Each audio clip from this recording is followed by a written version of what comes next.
Olá, boa tarde. Meu nome é Caio Gezende, sou graduando em Educação Física na Universidade Federal Rural do Rio de Janeiro. Eu sou membro do Laboratório de Força Muscular, Cientometria e Desempenho Humano, aqui na Rural. Sou orientado pelo professor Cláudio Melibeu, professor Dr. Cláudio Melibeu e co-orientado pelo Thiago Pio. Primeiramente, eu gostaria de falar um pouco sobre a justificativa desse trabalho, dessa apresentação. É que estamos escrevendo, na verdade, um projeto de intervenção em que vamos usar o High Intensive Short Rest para ver o efeito de 12 semanas de treino em indivíduos com sobrepeso. Então, a ideia do professor Cláudio foi de a gente se aprofundar mais no nosso tema e entender um pouco mais, para ter mais embasamento, para entender o que acontece nos processos, por exemplo, no meu caso, o processo da compulsão corporal e no perfil inflamatório. E daí surgiu a ideia de fazer essa pesquisa relacionando o treino resistido, que a gente vai usar lá, com o sobrepeso. Primeiramente, então, vamos falar um pouco sobre o sobrepeso. O que seria sobrepeso? Primeiramente, sobrepeso é uma condição que pode afetar qualquer um. Hoje a gente enxerga sobrepeso como uma epidemia, porque já alcançou a população global. Todas as sociedades, em qualquer lugar do mundo, a gente vai encontrar essa condição em qualquer indivíduo. Ela se caracteriza com um indivíduo que tem IMC entre 25 a 29 kg por metro quadrado. O IMC eu vou tratar um pouco mais à frente, mas é utilizado para classificar os indivíduos em 6 diferentes tipos. Hoje, na literatura, conseguimos encontrar muitos artigos sobre sobrepeso, tratando com treinamento resistido, treinamento aeróbico, sobre sobrepeso, sobre terapias para sobrepeso e afins. Uma observação que eu coloquei aqui, que é interessante a gente olhar, que a OMS estimava que até 2015 existiria 1,3 bilhões de adultos com sobrepeso e dentre esses 600 milhões com um grau de obesidade, seja 1, 2 ou 3. Contudo, com os dados que eles lançaram em 2016, ela mostrou que 1,9 bilhões de adultos têm sobrepeso e 650 milhões no grau de obesidade. Isto é, mesmo com a estimativa, mesmo com um grau, com estudos sobre epidemiológicos sobre esses dados, sobre a prevalência de sobrepeso, a gente vê que teve um aumento mesmo assim. Então a gente enxerga hoje que isso é realmente um problema na nossa sociedade. Aqui é um estudo da periódico The Lancet, né, que é um periódico bem famoso, importante, mostrando fazendo um estudo de revisão sistemática e meta-análise de 1988 até 2013, mostrando a prevalência da obesidade em indivíduos adultos, crianças e idosos também. Ele mostrou que ocorreu uma prevalência, né, que manteve a obesidade entre homens por volta de 6% a mais e mulheres por volta de 7% por aí. Para a gente primeiro falar sobre obesidade, a gente tem que primeiro classificar, né, um indivíduo com sobrepeso. Existem formas diretas de fazer, que é usando a bioimpedância, a dobra cutânea e próprio a DEXA, né, que é a absormetria dupla de raio-x. Essas são algumas formas que a gente pode encontrar que pode verificar o grau de sobrepeso em qualquer indivíduo. Mas, contudo, no nosso trabalho de intervenção, nosso projeto, a gente, primeiro, para classificar, a gente vai usar o IMC. Porque o IMC é uma medida simples, é um cálculo simples, que a gente vai conseguir separar em diferentes classificações a amostra. A gente de ideia faria o projeto com indivíduos saudáveis, relativamente saudáveis, né? Mas a gente, para justificar e para melhorar essa justificativa do trabalho, a gente decidiu fazer com indivíduos com sobrepeso. Aí, para a gente ter o maior número, para ter o maior N, para a gente encontrar, a gente decidiu fazer com o IMC. porque a gente vai ver mais pra frente por quê e como isso ocorre, mas é mais fácil de encontrar indivíduos com sobrepeso mesmo tendo treinamento. O IMC surgiu primeiramente em 1972, com o estudo de Case, que ele classificou, né, conseguiu botar classificações de 6 grupos diferentes, que é abaixo do peso, peso normal, sobrepeso e obesidade H1, 2 e 3. O IMC, na verdade, ele é um valor simples, né, que é basicamente a massa sobre o quadrado da altura. Dessa forma, a gente consegue classificar populações, regiões, a cidade e por aí.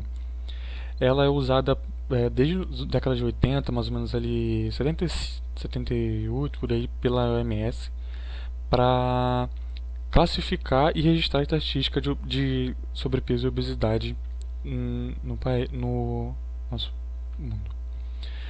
Infelizmente, o IMC tem limitações e eu gostaria de deixar claro que seria bom a gente entender isso, porque o IMC, mesmo sendo fácil e simples, ele tem certas limitações que não vão deixar a gente medir diretamente a porcentagem de gordura, porque a gente só usa a estatura e a massa corporal.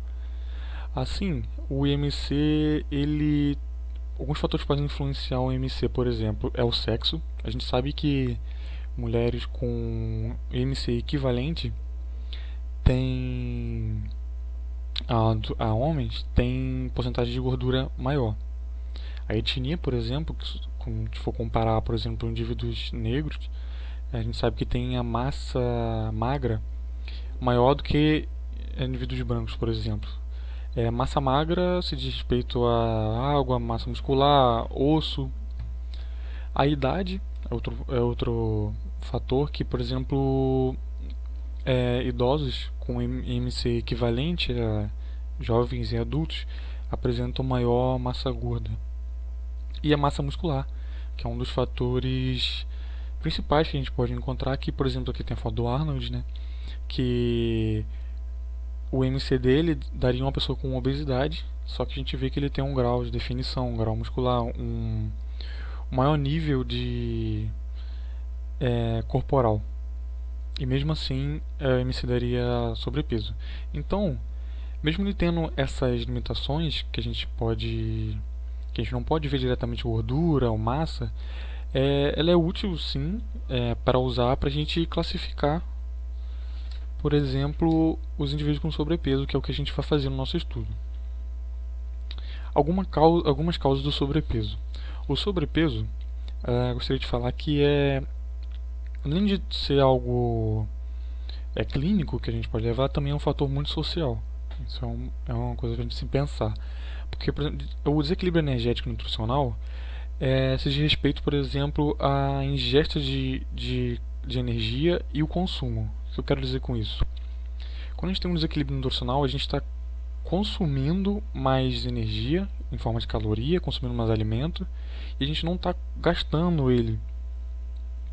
Então a gente vai ter a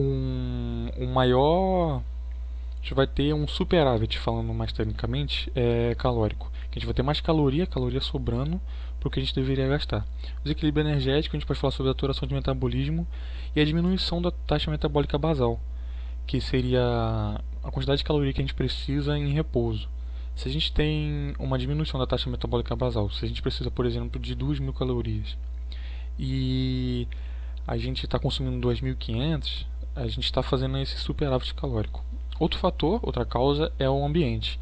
Isso se diz ao fator social que eu disse mais cedo, que por exemplo, que eu posso dar são cidades que dão incentivo ao esporte, incentivo à atividade física, que tem quadras para prática desportiva, tem aquelas academias, né, de praça, que a gente vê que quando a gente tem incentivo ao esporte, à atividade física em geral, a gente já tem aí um incentivo para a pessoa praticar atividade física e evitar o ganho de peso. Outro fator também com o ambiente é a vida que os hábitos da vida moderna que a gente leva hoje, que pela pressa, pela quantidade de coisas que a gente tem que fazer no dia, pelas pressões, a gente acaba se alimentando de uma forma ruim e consumindo muitas vezes fast food ou junk food de forma geral. Genética, de respeito a, por exemplo, distúrbios metabólicos, a hipertireoidismo e medicamento. Medicamento antidepressivos, por exemplo, anticoncepcional, todos esses medicamentos para epilepsia são aumentar a massa corporal do indivíduo. Em relação aos riscos, eu coloquei aqui só alguns artigos que vão falar diretamente sobre isso, mas existem outros riscos, com certeza, mas os principais que a gente mais vê em outros artigos é a hipertensão, a diabetes tipo 2, infarto, saúde mental e displemia. A saúde mental é importante falar que é, como disse antes, que é um fator muito social, que vai a imagem da pessoa pela pressão que a gente sofre hoje de corpo ideal, esse tipo de coisa. Então, como eu disse, às vezes o sobrepeso e a obesidade é um fator muito mais social do que clínico em si.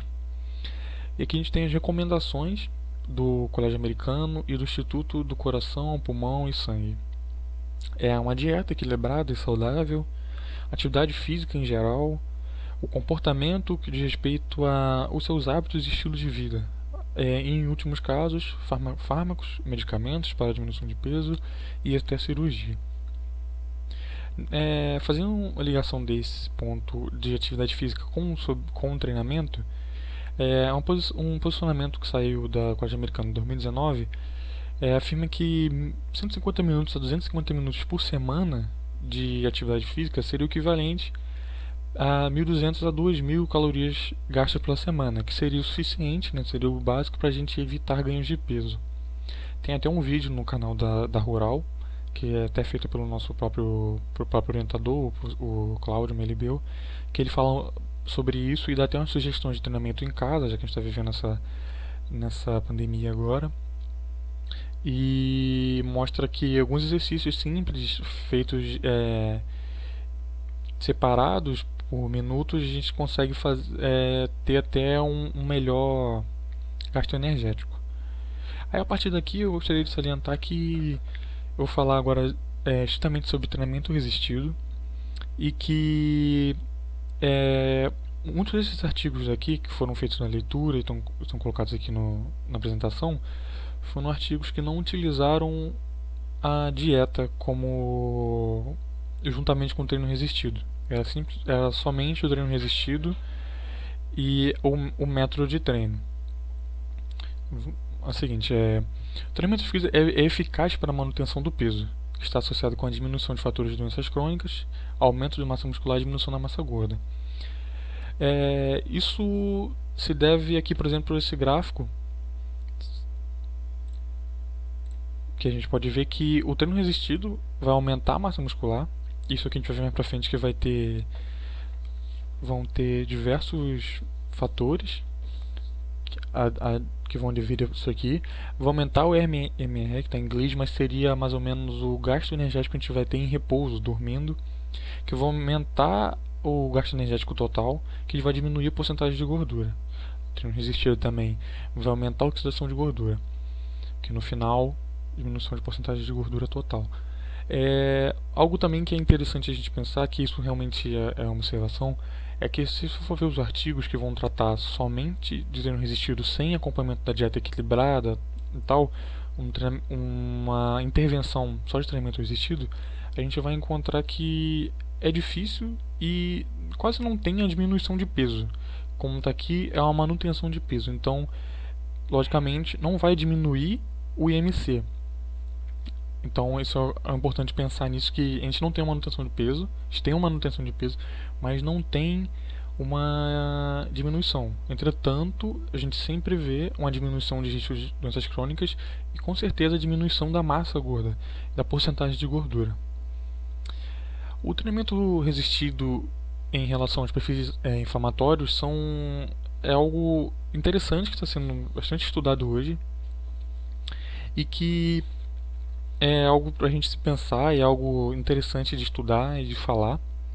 Que, por exemplo, o indivíduo com sobrepeso e obesidade, ele vai ter, como a gente também, como um indivíduo normal, saudável, vai ter dois tipos de gordura, principalmente. A gente vai colocar a gordura subcutânea e a gordura visceral. A gordura visceral, que é aquela gordura que se fala mais chata, né, que você for ver por aí em vídeo, alguma coisa, ela é mais difícil de retirar e ela apresenta maiores níveis de inflamação.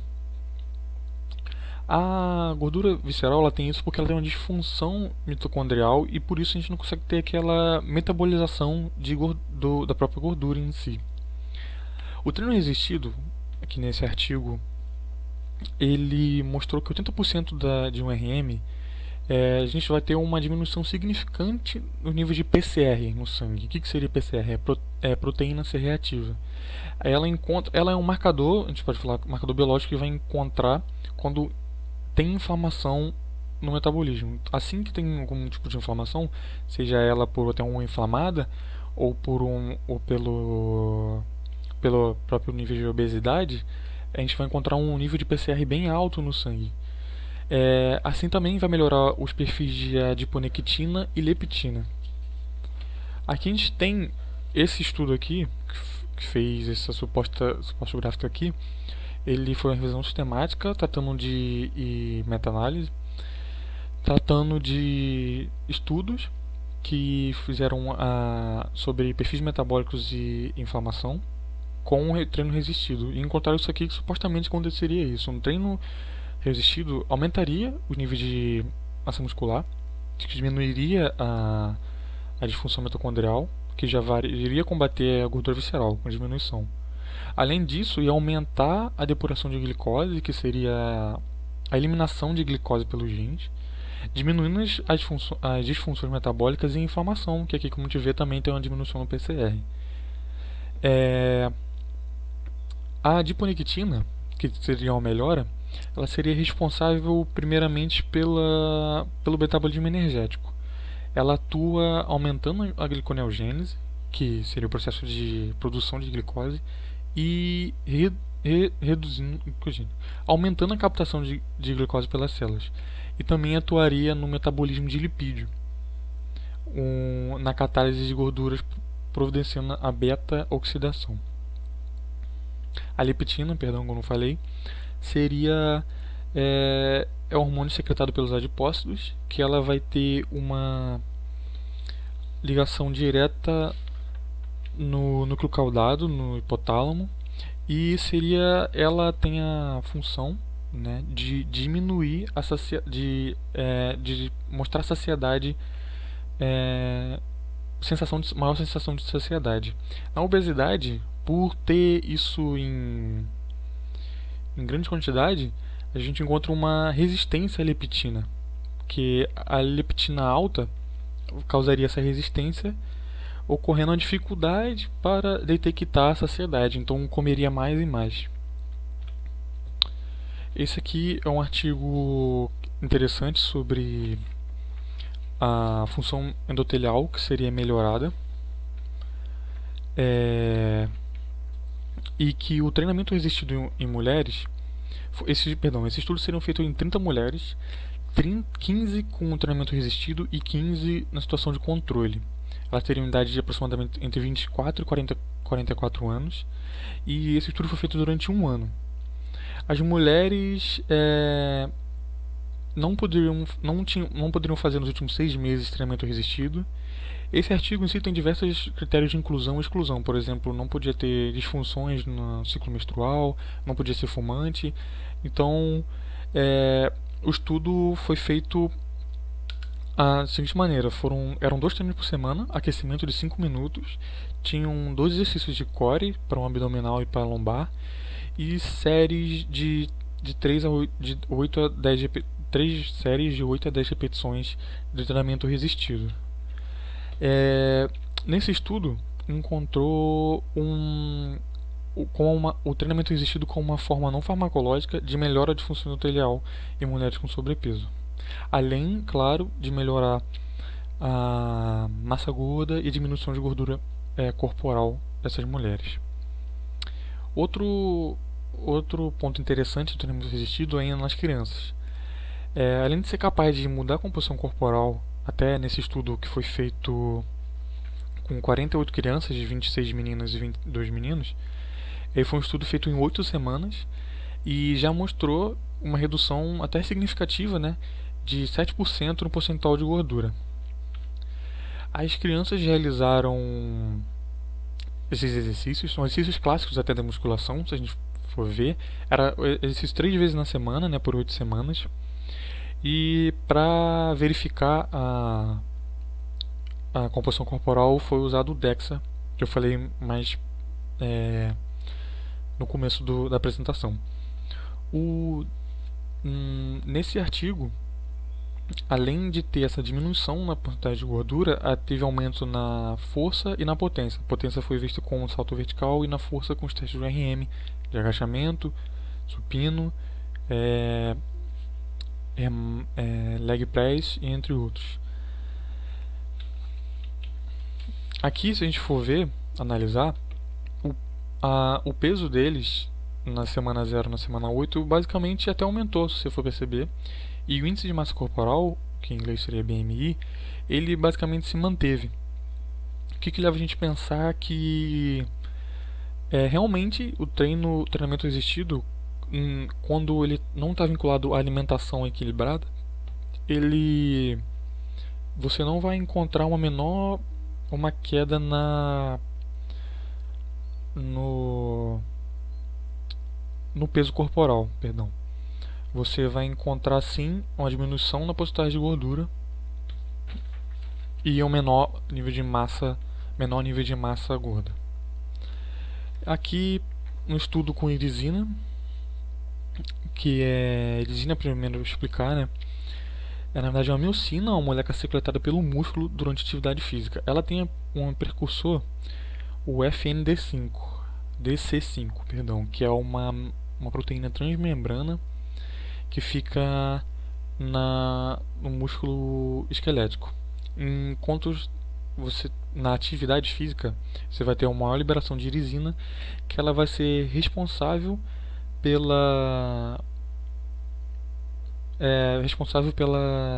vai estar relacionado com funções de consolidação da memória e no hipocampo. Isso significa que hoje em dia a gente vê que a irisina, se for colocar até a irisina no Google, alguma coisa, ela vai estar bem associada com idosos, porque a irisina ela é maior ativada quando você tem ativada entre aspas, né? Ela tem maior secreção quando você tem maior massa magra e diminuição de massa gorda. Então, se você faz o treinamento resistido, como a gente viu aqui atrás, que tenha maior aumento de massa magra e menor massa gorda, a irisina vai ser maior secretada e ela é responsável por essa consolidação da memória, porque ela vai ajudar no hipocampo. Hoje em dia está saindo alguns estudos sobre a irisina, né, porque é algo que foi descoberto até recentemente, se falar. Inclusive um estudo do ano passado, publicado pelo Fundão na Nature, indicou que a atividade física como uma forma terapêutica para combater prevenir declínio do desenvolvimento cognitivo. Então, prevenindo o Alzheimer, a gente pode dizer. E o treinamento resistido com idosos. Esse artigo ele foi feito com idosos com sobrepeso e obesidade. Foram 48 semanas de estudo no total. É um estudo clínico randomizado e foi dividido em 14 semanas de treino e 14 semanas de destreinamento. Nesse estudo foram usados 50 idosos homens. Nele foi visto que treinamento resistido de média intensidade para alta intensidade foram encontrados níveis de adiponectina no treinamento físico associado à melhora da sensibilidade à insulina. Isso é, os níveis de adiponectina aumentaram, o que vai gerar aquela série de fatores metabólicos que vai melhorar, por exemplo, a beta-oxidação e o aumento da gliconeogênese. Além disso, houve um aumento da força muscular em si e potência também. Esses indivíduos Se você for ver a adiponectina aqui, no indivíduo de média intensidade para alta intensidade, aumentou e continuou mais alta, assim como de alta intensidade para o de treinamento. E o interessante desse estudo é que a leptina, no caso dos idosos, não tiveram grandes alterações. Ela diminuiu sim, mas não foi algo tão significante, que a gente pode dizer. Aqui mostrando o grupo controle e o grupo controle na força, né, no tronco, que basicamente até diminuiu, e o grupo de média alta intensidade, que aumentou significativamente, tanto em níveis inferiores quanto superiores. Eu agradeço a atenção, muito obrigado pela atenção nessa apresentação e até mais. São as minhas diferenças.